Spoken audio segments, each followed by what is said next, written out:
بسم اللہ الرحمن الرحیم۔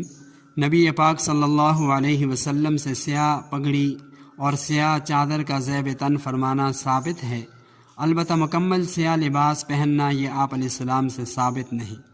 غرض فی نفس ہی کالے رنگ کے کپڑے پہننے میں کوئی حرج نہیں ہے، البتہ آج کے دور میں مکمل کالا لباس شلوار قمیص بعض اہل باطل کا شعار بن چکا ہے، اس لیے بہتر یہی ہے کہ پورے کالے لباس سے احتیاط رکھیں، بالخصوص ان ایام میں جن میں کالے لوگ کالا لباس پہننے کا اہتمام کرتے ہیں۔